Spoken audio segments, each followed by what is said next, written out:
Hello, my name is Jantara, and I want to welcome you to Reinvent Your Body series. How to create your best health, stop yo-yo dieting, and lose weight for good. Today's my guest is Allana Pratt. She's intimacy expert. Hello, Allana. Welcome to the show. Oh, thank you for having me. And I love right before the recording started, I'm already in love with your accent. You're already in love with my hair. We're already having a love puddle. This is going to be so hot. Thank you for having me. It's such an important conversation when we want to talk about intimacy and sex and the body. Quite often it's like they're at war against each other. And I want to create a fusion, a communion with our bodies, our sexuality, our health. So thank you so much for having me. No problem. Before we started, can you just tell us about yourself? What do you do? Oh, sure. Yeah, you can probably read my bio somewhere on the page. Yeah, I'm an intimacy expert. So in terms of my credibility, I've been doing this for 20 years. I'm from Canada and I live in America, and I went to an Ivy League school, graduated cum laude. So I'm like a smart chick. I've written 6 books. Oh my I've God. interviewed people on my podcast like Whoopi Goldberg or Alanis Morissette. And in the health realm, who would you might know in the health realm? Like a lot of doctors, Dr. Joan Borizenko, Dr. Bernie Siegel, John Gray in like the relationship realm. So lots of cool people. And so I'm pretty successful at what I do, but that's like half of the half of life. The other half of life is how I got here was through a really difficult custody battle, like 12 years custody battle, where I lost my house, my savings. I went into $250,000 debt, legal debt. In the end, I sacrificed custody to let my son have peace. So he lives with his dad. It was humiliating, devastating. My ex turned my family against me for a period of time, even turned my son against me for a period of time. We're back close again now. But it was one of those rock bottom experiences. But here's the gift. I grew up with a dad that was drunk and stoned and a mom who was codependent. And I was seeking my worth from approval and attention and stop fighting. Can I have safety? Like it was all outside in. And I was quite the people pleaser. And I never had an intimate relationship with myself. I didn't even know there was something on the inside. I just knew on the outside, keep scrambling fast enough to get safety, to get approval, to get. And then once you get it, you got to keep it, right? And so when I started to do my personal growth work, because I'd been married before, so here was my second marriage, and I'm like, the only one in common, that'd be me. Okay, let's do the work. And I discovered that I didn't have an intimate relationship with myself. And when I did slow down, breathe, feel, not just think, feel, I didn't like what I felt. I felt ashamed, humiliated, scared, not enough, total loser. Like I hated it. So then I left myself and went out and tried to be even better, right? But that didn't work. So as I started to do this inner work, I learned to, it's not like I was like, hey, insecure self, you're cool. But there was like kind of like allowance, like, hey, you have every right to feel this way. And I'm not going to judge you anymore. And I'm not going to avoid you anymore. And I'm not going to stuff you with food at 3 a.m. And I'm not going to drink until oblivion. And I'm not going to go on Facebook and check out. And I'm not going to look for a guy's attention to be enough. Like all those external behaviors to run away, I stopped and I sat in the fire and I learned to be in allowance of all these, I call them like little Allana, all these little Allanas inside. And this sense of disassociation, I started to come home to myself. And then one day, it really did feel like love. It felt like unconditional love. Like we all want to be unconditionally loved without condition. If I'm sad, you love me. If I'm happy, you love me. If I lost my job, you love me. If I have the best job, you love me. If I went bankrupt or lots of money. If I'm overweight or perfect weight, like love me. But here's the deal. Everything is science. And so it's a vibration.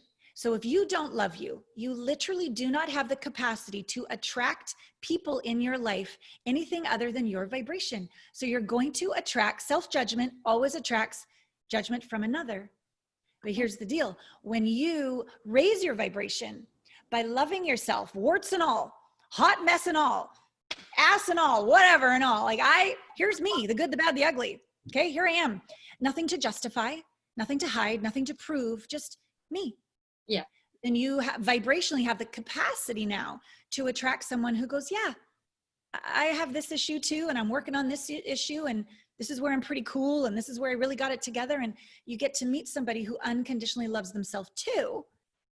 And then the match of true unconditional love in a relationship, true intimacy with self and other can occur. And so that's my own journey and the journey I take my clients on. Oh, that's quite a story, actually. It is definitely. So a lot of people, like you said, love no matter what. Yeah. A lot of people, be obese people or overweight people, Yeah. they lose sex drive. Not all of them, some of them. Yeah. And quite majority of those who lose sex drive, they don't even know that they lost sex drive because they are overweight. Like they can't relate those two things.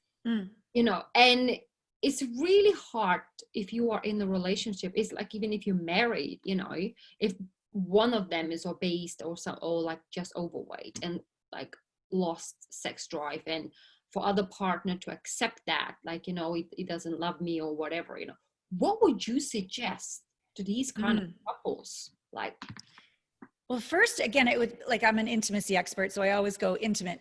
So when you, so here I am, obese, overweight, and here's the sex drive over here. The connection to me is emotional more than physical. Although I'm sure physically, when we're not our ideal weight, our hormones don't, you know, flow properly, but I'm not a doctor. I'm like an intimacy expert with emotion. So what I can see, the connection here is shame and guilt.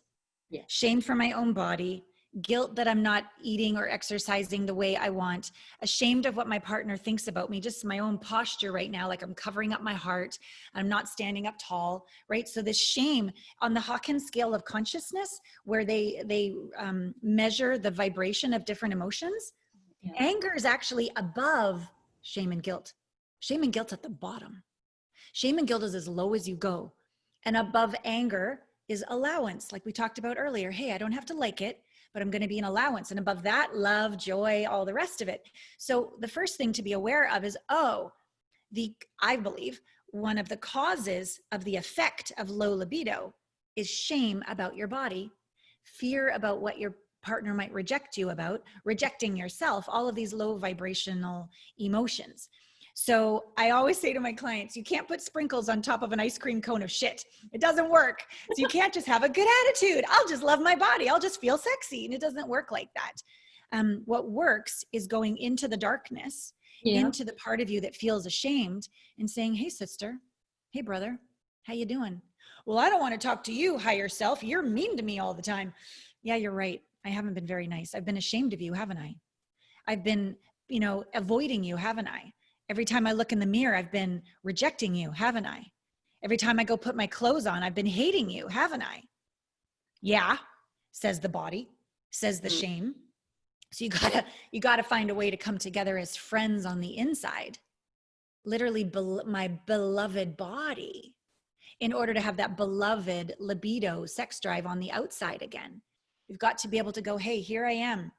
This is the size I am right now. And I choose to be healthy. I choose to take actions to be healthy, but I'm not going to wait to love myself. I'm not going to wait to connect with myself. I'm not going to wait to touch myself. I'm not going to wait for pleasure. I'm going to have that now, and I'm going to be in alignment with my priorities, and I'm going to eat better, exercise, do different programs, whatever it is. A lot of my clients are overweight, not because of something physical that the doctor could have fixed. It's generally emotional. They're hungry for something, emotionally hungry, but they stuff it with the food, which for a moment assuages them. But then they feel even worse and even more guilty because they're getting overweight, when in the very first place, if you really slowed down and said, hey, sweet body, hey, sweetheart, hey, soul, what are you truly hungry for?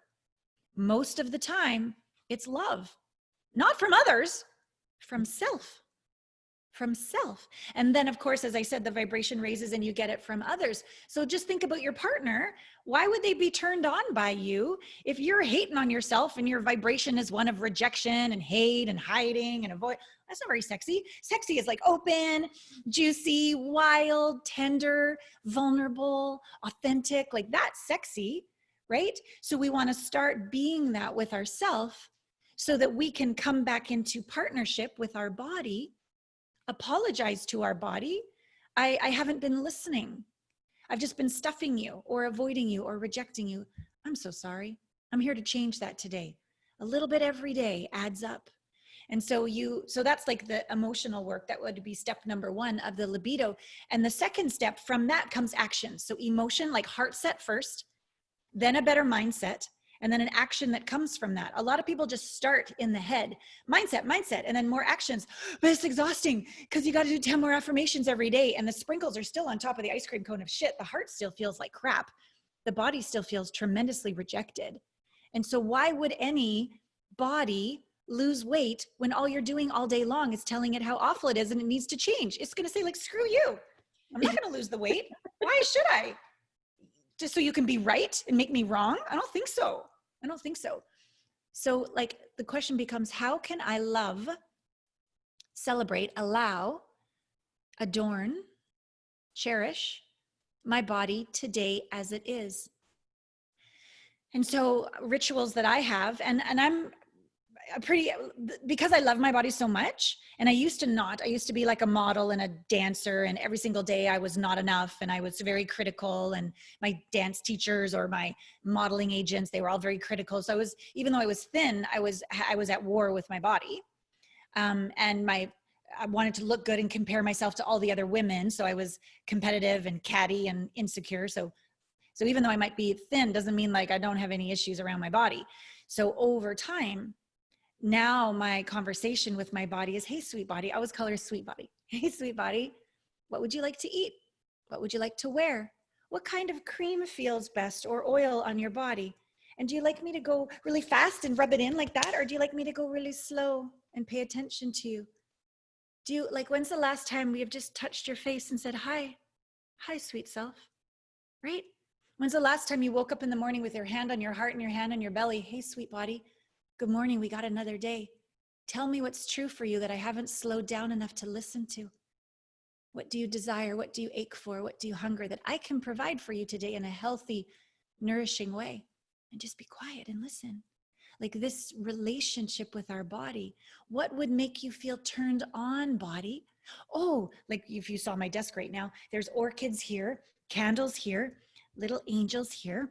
There's like my picture of my mother and my grandmother in little Allana. So I remember to talk to me really nicely. That's little Allana. She's right there. Got a big heart. So like I feed back my being and my body with what makes her feel good.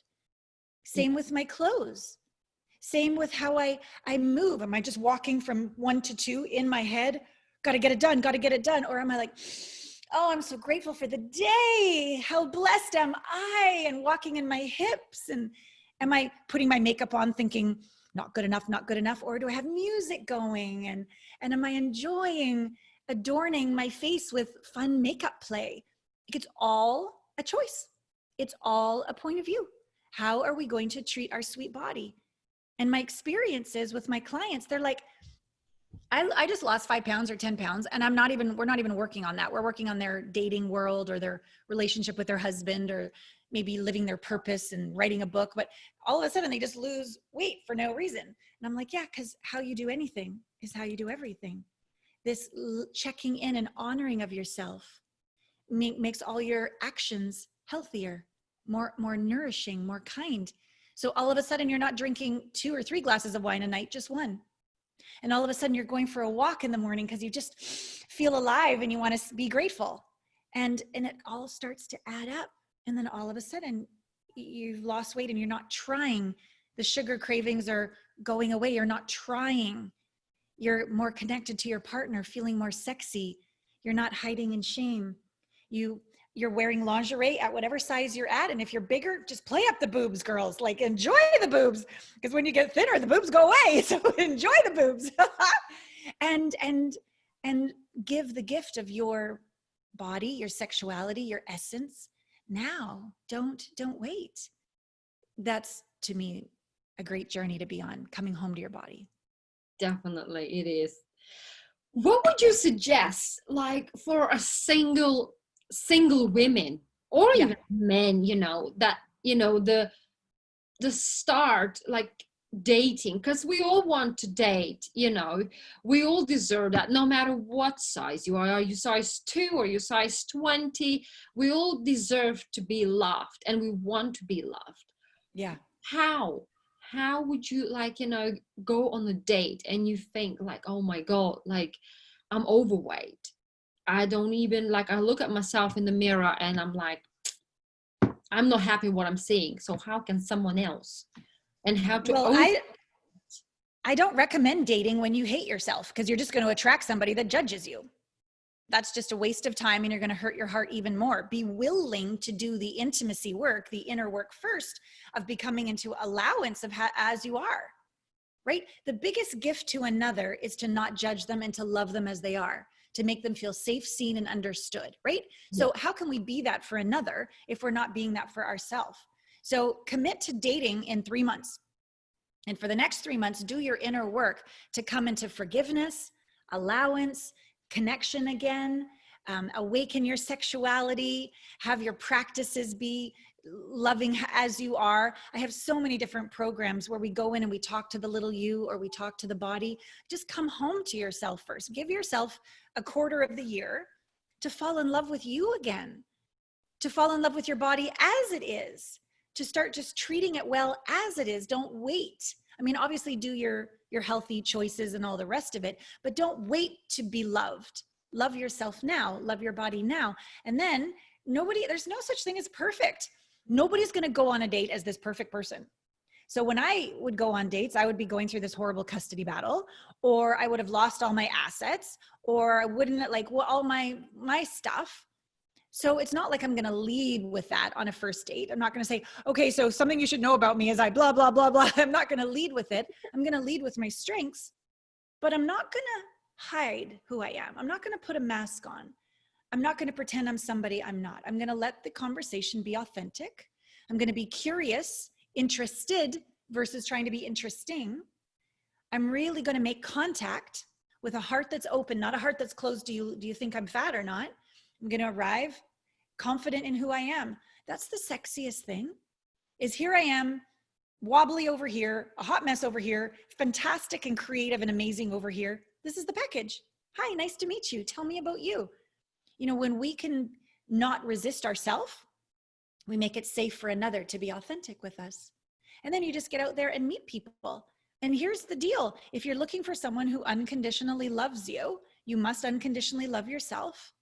And you must keep showing up on dates until you find someone who's doing the work as well.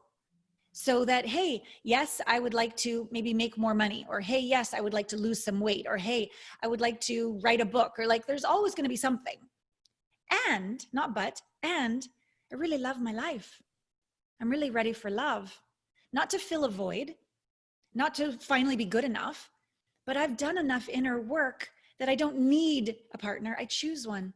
I choose to share my love, share my life with someone that we both can commit to health together. We can commit to a healthy sex life together. We can commit to living our dreams together. We can not judge each other, but uplift each other. That's what I'm looking for. So there's no need to wait to date for that in terms of what weight you're at. But what I would wait for, the WAIT wait for, is don't go out empty seeking approval, and don't go out ashamed of yourself expecting that to go well, because it won't. Do enough inner work where you can be in allowance of how you are. And from this balanced place of equanimity, hi, nice to meet you. And just be real, and never justify or defend. You are glorious as you are. There's no need to defend anything about yourself. Yeah. How would you suggest to manifest your perfect partner? Well, the first thing is I believe there is no perfect partner, because everybody. Well, your dreams. Yeah, your ideal mate. No. Yeah. I used to believe there was this ideal person out there and this perfect ideal person out there. And when they arrived, everything in my life would be great. And what I've learned over time, kind of sobering, is that science says that every moment has equal pleasure and pain, challenge and support. Like, think about it. I remember when my mom died. In that moment, I was looking at her dead. And part of me was so sad. Like my best friend had just died. A pain unlike anything I'd ever experienced ever. And on the other side, simultaneously, I was so grateful. She had cancer. She was in so much pain. She was out of pain. She was at one with the universe. And I was so grateful. So in one moment, it was both pain and pleasure. 9 months later, because the week after she died, my sister got married, and we just decided to pretend our mom was on vacation. We got really drunk. She got married. I got pregnant with my son, and I didn't know it at the time. And we're back at her condo, cleaning up her condo. And I'm just like, I can't seem to get rid of this extra weight. And I was working out and everything. And I'm like, it must just be all the drinking we're doing. But anyways, I find out that I have a boy, and he's healthy and perfect. And in that moment when he was born, half of it was like this bliss, looking in his eyes for the first time, like life. Just, it was a miracle of bliss that I had never experienced in my life before. Simultaneously, shit, how am I going to keep him alive? Oh my God, what if he dies? Like it all happened in the same moment, right? So here's the key. Back to, how do we manifest our ideal partner? There is no ideal partner. There will be bliss and pleasure and amazing support and incredible awesomeness, and they will annoy the shit out of you. And they will inspire you to grow and to have a capacity in you emerge that would not have emerged otherwise had they not been against you. It's the whole shebang. It's the whole thing. Okay. And by the way, you're the same to someone else. You're amazing and sexy and fantastic and very annoying on some level as well to someone else. So how do we manifest that ideal partner? It's to be honest with, I don't need to be saved. I don't need approval in order to be enough. I'm not living in fantasy land that like all of a sudden everything is going to be perfect. It's sort of like a plant. Like, oh, we just water it once. We find our beloved, then we water it once and we're done. I'm like, no, plants die. Plants die if you don't water them. So same with relationships. You're going to have to keep working. You're going to have to keep going through things. So there's certain insecurities we have when we're alone, wanting to show up and date again. There's certain insecurities we have showing up and dating again. And there's certain insecurities we have in a relationship, and none of those are the same. They're all different based on this continual evolving and openness of vulnerability. The more attached we get to someone, oh my God, what if they die? That's a whole other group of challenges as well. When you've been with someone and you really want it to keep happening, right? What if they die? What if they leave you? What if they have an affair? So across the gamut, there is going to be pleasure and pain. So welcome to reality, and don't be attached that, oh my God, I need something, like I need to lose weight, or I need the guy, I need the gal in order to. Whenever you have an in order to, you know that fear is running the show. But choice is like, I see it all. I see it all. There are pros and cons to being single. There are pros and cons to being in a relationship. There are pros and cons to being fit. There are pros and cons to being overweight. There's pros and cons to everything. Nothing's right, nothing's wrong. You're not right, you're not wrong. It's all a choice. Now, some choices are more effective, more efficient, healthier, make you happier. That's certainly true. Those are the ones I encourage you to choose, but I just want you to know that you're not wrong or bad for other choices. But there's just certain natural consequences of how you choose to live. So I would say, so I got my own back. I make my own money. I make myself happy. I'm living my purpose. I have good friends. I'm taking care of myself the best I can. I don't need anyone. What would delight me? What could be an amazing compliment to who I already am that would allow me to be even more? And who am I that would be an amazing compliment to someone else that I just do naturally that would make their life incredible? And start to write these things down. And I have like my 5 non-negotiables. that I choose in a partner. I actually have a date tonight, a Zoom date in the quarantine. We date on Zoom. And then I have my 5 things that I really believe are my essence that would be a gift to a partner, but not every partner would appreciate that. But this is who I am. These are my superpowers that I give to a relationship, because it's a figure 8, right? It's both ways. And if they don't like that I'm exuberant and on Zoom doing interviews all the time and writing books and talking about sex, if they're like, oh no, then I'm not the partner for them. I'm not going to go, oh, okay, I won't talk about sex, or I won't do this. I'm not going to pretzel myself like I did marriage number 1 and marriage number 2. I learned that. So we be 100% ourselves, and we ask for what would be a compliment to us. And we just keep showing up with clear communication. And a 4 out of 5, in my experience, creates a divorce. 5 out of 5. My 5 deal breakers, right? My 5 non-negotiables. So that because whenever I settle, eventually I resent, and then I blame, but it was never their fault in the first place. It was mine for not sticking to what I really desire in a partnership, right? Yes, there's compromise and negotiations and all the rest of it, but the true heart, soul, non-negotiables, if you settle on those, eventually you're going to blame the other, but it's not their fault. It's not their fault. They're just being who they are. And you chose them for who they are. So love them and allow them and accept them for who they are, or keep looking and set them free. Really nice. Well, thank you so much for all this info, for conversation. It was really amazing and quite fun, actually. Before we wrap up, is there anything else on your mind you would like to share with our listeners? Well, because we are talking about sex, if you looked over there at my altar, so I have my candles and my special books and my little oracle cards and all the rest of it, and my vibrator, because I allow this communion with the divine to be a sacred sexual one, to be a creative journaling one, to be a very quiet meditative one, whatever is authentic. So I just want to leave with you that I believe sexuality is sacred, delicious, gives life force energy. It's almost like, universe, have your way with me, penetrate me, right? Like it's this openness for this energy to be in our bodies. So I want to also, when you're single or in a relationship, self-pleasure, not just to get rid of the stress for the goal of orgasm, but self-pleasure for pleasure, right? Enjoy your body's pleasure no matter what weight it's at. It's another way to come into communion with your body. What would you like? Some pleasure? Okay, let's have some healthy sexual pleasure. It doesn't always have to be food pleasure, or it could be nature pleasure. It could be dance pleasure. It could be lingerie pleasure. There's a lot of pleasure you can have. I find it's a way to also support us in having a healthy relationship with our body, which leads to healthy choices, which leads to a healthy weight pretty naturally. So please have self-pleasure in your life. And if there's any shame around that, either presenting that to your partner, I have various ways I help couples. Like, it doesn't make any sense that everybody would have the exact same libido at the exact same time. We're not robots, right? So you often ask for sexual connection and get rejected. And then both people sort of go to their own corners. So there's ways to like suggest connection. And if they say no, well, can I get you in the mood? And if not, then it's no shame. It's like, well, then I'm going to self-pleasure. And the other partner is, you have fun, you do that.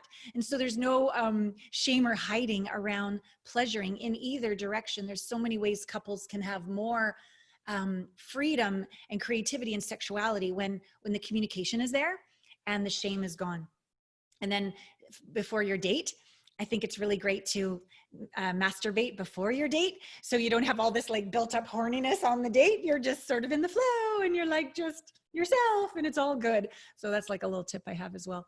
So yeah, and I have lots of gifts for people, and I'd love to share more about that if that's okay.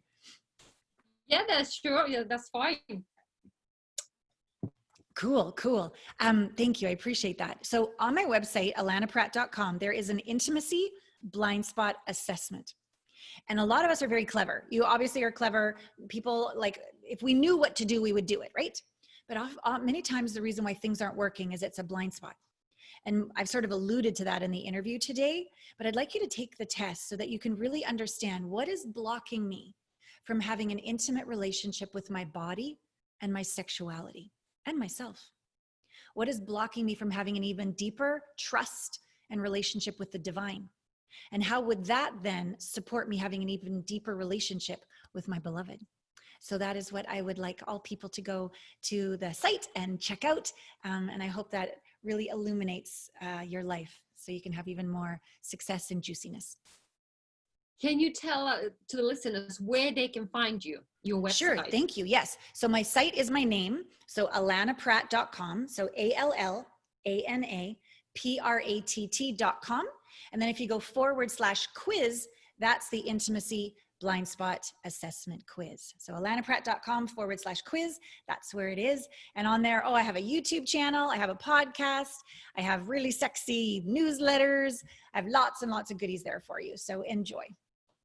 Well, thank you. Well, thank you for coming on the show. It was a pleasure talking to you. Likewise. Thank you. And to the listeners, thank you for watching. And I see you in the next episode. Have a good day.